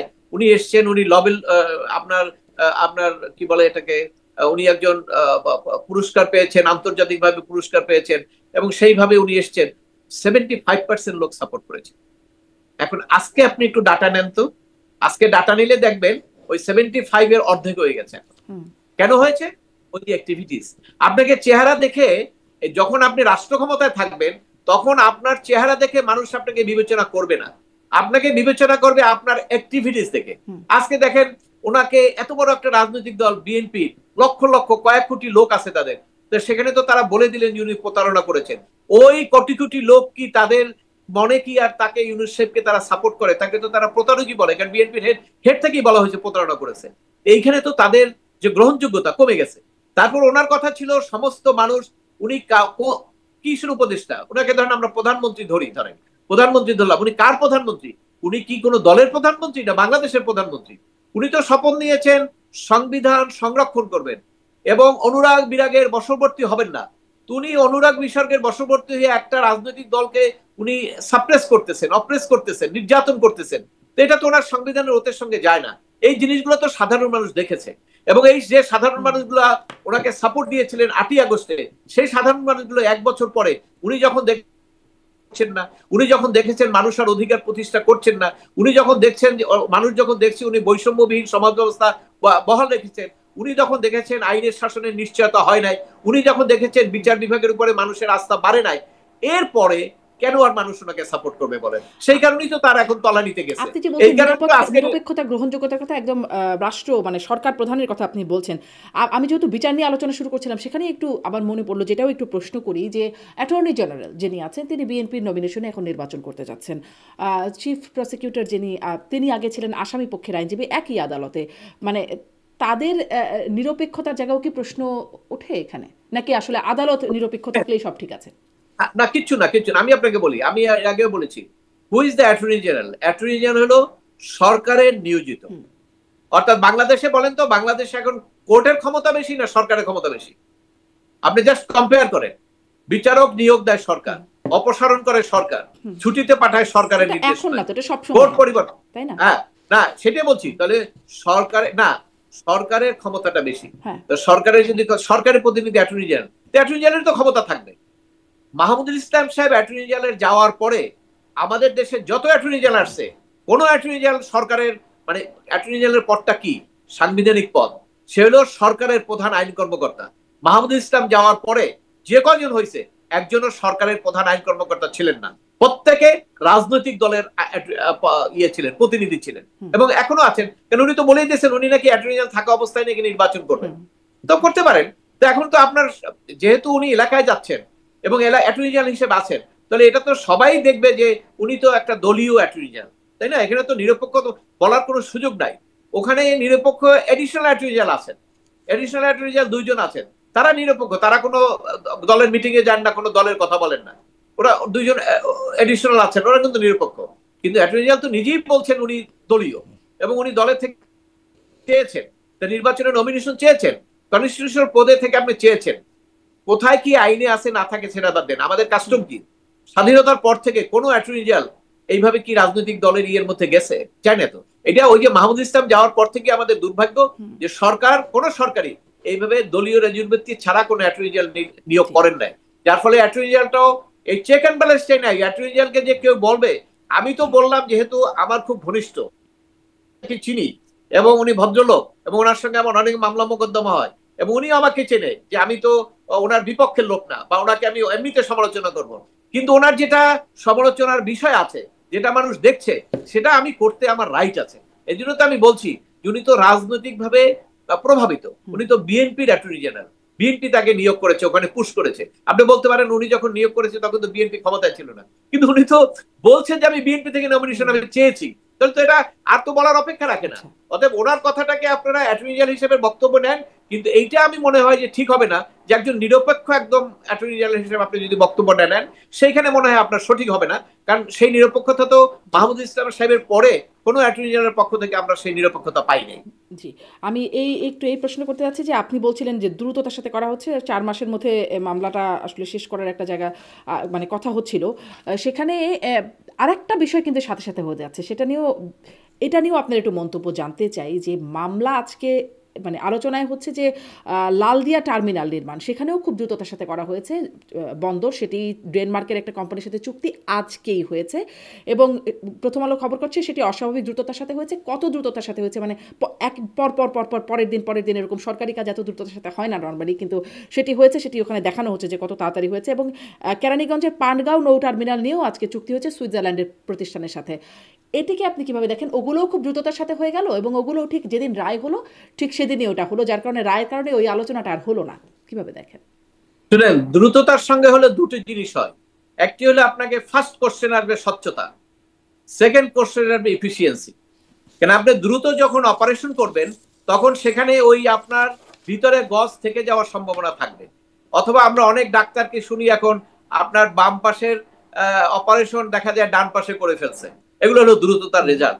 এই যে দ্রুত সময়ের মধ্যে করা হচ্ছে সেটা হলো একটা ভুল হবেই, ক্ষতি হবে। ভুল মানে কি, এটা তো চুক্তি, ভুল হলে হবে। আর একটা হলো স্বচ্ছতার অভাব। তো এটা তো সরকার প্রমাণ করছেন যে স্বচ্ছতার ভাবে সরকার চলছে না। স্বচ্ছতার ভাবে চললে কিন্তু এটা হতো না। আর সবচেয়ে চিটাগংয়ের কথাটা যেটা বললেন, সেখানে কিন্তু আপনার ধরেন এইটা নিয়ে কিন্তু একটা বিতর্ক হবে। অলরেডি কিন্তু সেখানে আন্দোলন চলছে এবং আমরা এখন নির্বাচনের দিকে যাচ্ছি।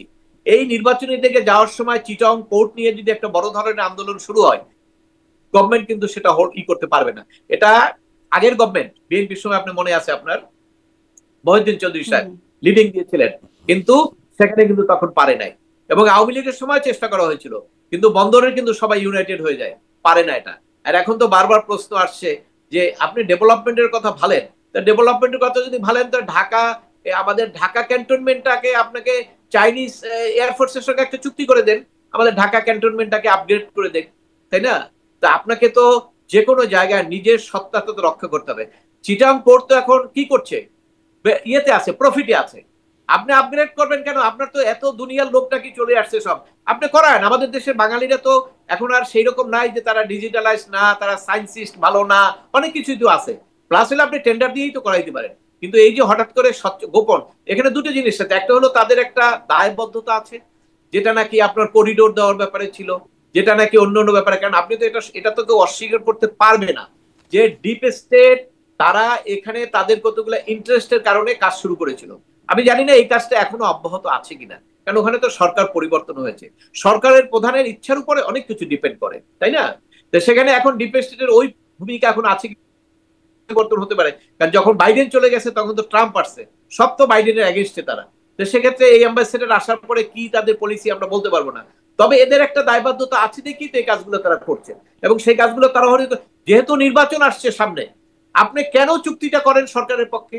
এই 3 মাস পরে নির্বাচিত সরকার চুক্তি করলে সে জনগণের কাছে তার দায়বদ্ধতা আছে। ওনারা যে চুক্তি করে যাচ্ছেন, ওনা কি আপনি বলেন ওনারা কোথাও পাবেন? এই তো 16 না 17 জন আছে আমেরিকান সিটিজেন, সব তো চলে যাবে। বিদেশি সিটিজেন যারা, একজনকে তো পাবেন না। আপনি দায়বদ্ধ করবেন কোত্থেকে? নির্বাচিত সরকার হলে দায়বদ্ধ করা যায়, অ্যাটলিস্ট 5 বছর পরে ভোটের সময় আমি দায়বদ্ধ করতে পারি যে তুমি আমার চিটাগং পোর্ট দিয়ে দিয়েছো, তোমাকে আমি ভোট দেবো না। এইটুকু দায়বদ্ধতা আছে। এই জন্য এই যে ফেব্রুয়ারি মাসে ইলেকশন, তার আগে তড়িঘড়ি করে কেন আপনি এটা করবেন? আপনি, আপনাকে যদি আর্টিকেল 106 এর সোর্সটাকে আপনি নেন যে আপনি কি কাজ করতে পারবেন, সেখানে তো বলা হয়েছে আপনি ডে টু ডে অ্যাক্টিভিটিস করবেন। তা আপনি এখন বাইরে চলে গেলেন কেন?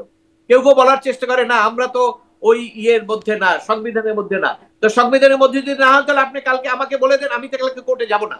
কারণ সংবিধান না থাকলে তো কোর্ট থাকে না। তাহলে আপনি ঘোষণা করে দেন আমি কোর্টে যাব না, বিচারকরাও কোর্টে আসবে না। আবার আপনি যখন পিএসসির লোক নিয়োগ করতেছেন, আপনি কেন সংবিধান নিয়ে ওত নেওয়ান?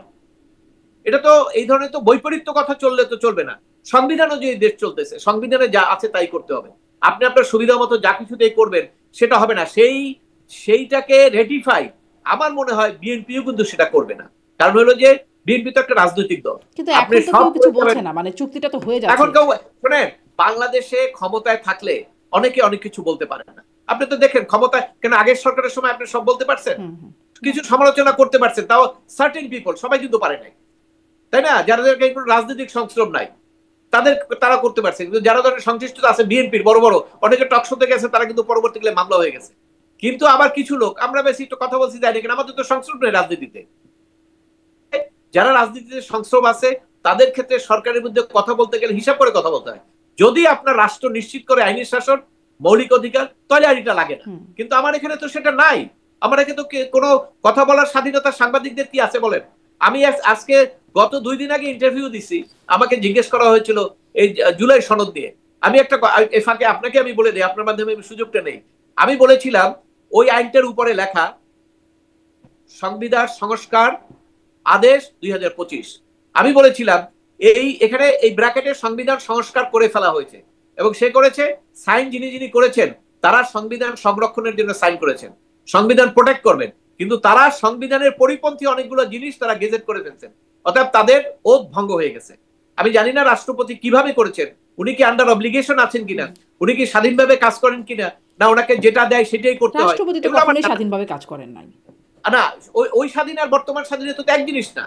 আপনি ধরেন এই যে আজকে যে পেপারস গুলো তৈরি করা হয়, রাষ্ট্রপতি সাইন করেন, যারা জুলাই সনদের যে ঘোষণা, আপনারা তো সবাই বলতেছেন যে রাষ্ট্রপতি হলো আওয়ামী লীগের প্রোডাক্ট, তাই না? সে আওয়ামী লীগের ক্যাডার। সেই ক্যাডারই যখন ওই আওয়ামী লীগের এগেইনস্টে বক্তব্যের মধ্যে সাইন করে, তাহলে ওটা কি উনি নিজে করেন, আন্ডার অব্লিগেশন করে, না কোন পজিশনে করে? এটা তো একটা বিতর্ক আছে। তো ওই জন্য আমি বলেছি যে আদেশটা সাইন করে ওনার যদি ডিফেন্স থাকে এটা অন্য ব্যাপার, যদি ডিফেন্স না থাকে তাহলে রাষ্ট্রপতি তার ওথ ভঙ্গ করেছে। কারণ হলো সংবিধানে আছে, সংবিধানের রক্ষা করবেন উনি, আর উনি সংবিধানকে কেটে দিলেন, উনি সংস্কার করে ফেললেন। এটা তো হয় না।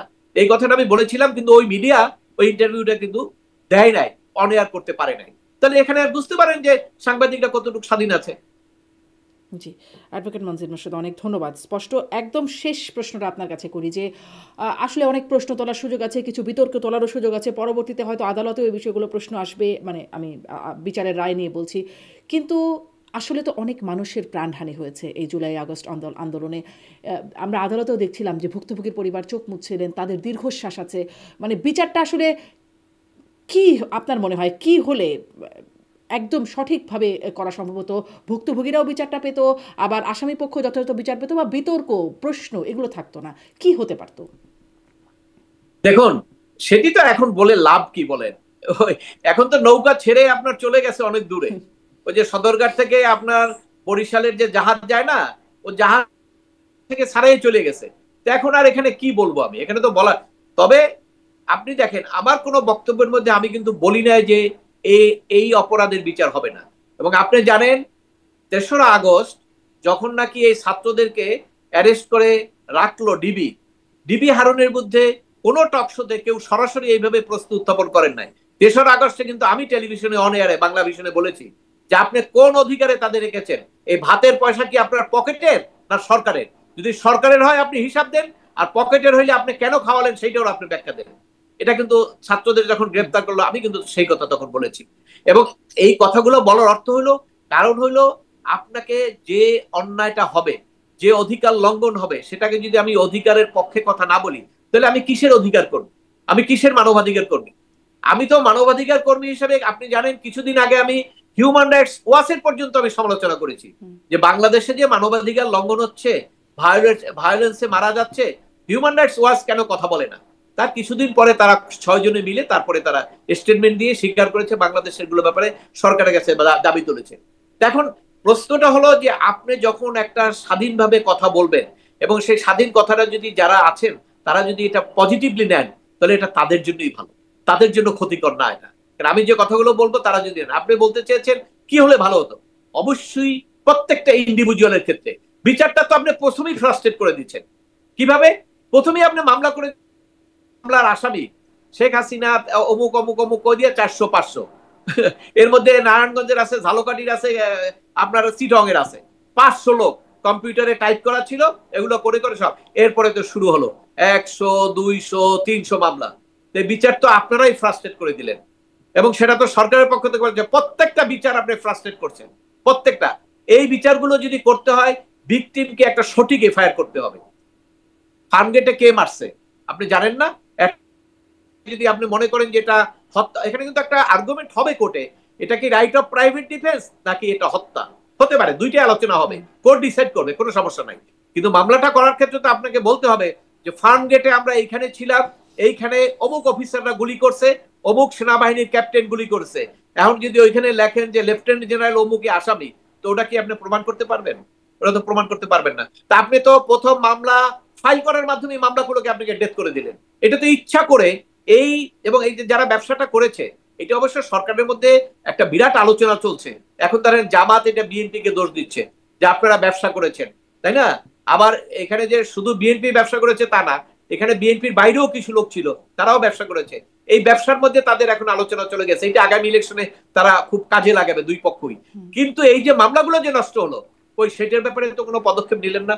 আপনি তো সরকারের পক্ষ থেকে বলা উচিত ছিল যে এই ভিকটিমের সঠিকভাবে আপনি এফআইআরটা ফাইল করেন, কোর্টে যাক, কোর্ট একটা এফআইআর কে এটা ড্রপ করে দিবে, একটা এফআইআর নিয়ে প্রসিড করবে। সেটা তো করলেন না। এই এফআইআর গুলো দিয়ে আপনি একটা রাজনৈতিক দলের সমস্ত লোককে, আপনি ধরেন কত লোক ধরবেন? আপনি ধরেন আপনি কি জানেন আওয়ামী লীগ ক্ষমতা থাকাকালীন যারা আওয়ামী লীগের শীর্ষ লেভেলে ছিলেন, আপনি তো অপরাধটা তাদের দিতে পারেন যে তারা হয়তো চিন্তা করছে বা তাদের সাপোর্ট করছে, রাস্তায় নেমে পিটাইছে, তাই না?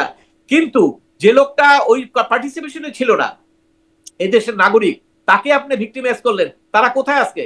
তারা তো রাস্তায় ওই যে বিএনপির চালাইতো এই ব্যাপার ছেলে, এখন ওরা এখন রাস্তায় রিক্সা চালায়। কিন্তু বিএনপির যারা তারা তো আবার ঘরে চলে গেছে, মিছিল মিটিং করে। ওইখানে কিন্তু রিক্সা কেন বেশি? ওখানে কিন্তু ওইরকম লোক আছে। সবাই কিন্তু আজকে খুলনার লোক বরিশাল, বরিশালের লোক ঢাকা, ঢাকার লোক চিটাগাং, এইভাবে কিন্তু হাজার হাজার লক্ষ লক্ষ লোক ছড়িয়ে আছে। এটা তো মানবাধিকার লঙ্ঘন। এটা আপনার রাষ্ট্র হিসেবে আপনার দায়িত্ব ছিল না? ও একটা আওয়ামী লীগে ভোট দেয় দেখে আপনার বিরোধ হয়ে গেল। যে আলোচনাটা বিএনপির আওয়ামী লীগের সময় ছিল যে আপনার সরকারি চাকরি নিতে গেলে সিআইডি একটা রিপোর্ট দিয়েছে যে তার চাচা বিএনপি করতো, এবং সারা গেল যে তার বিসিএস আর পরে হইল না। অবশ্য পরবর্তীকালে মামলা করে সবাই পেয়েছে, কিন্তু সরকার তো তাকে বঞ্চিত করলো ওই তার চাচা রাজনীতি করে দেখে। এই ঘটনা তো এখনো চলতেছে।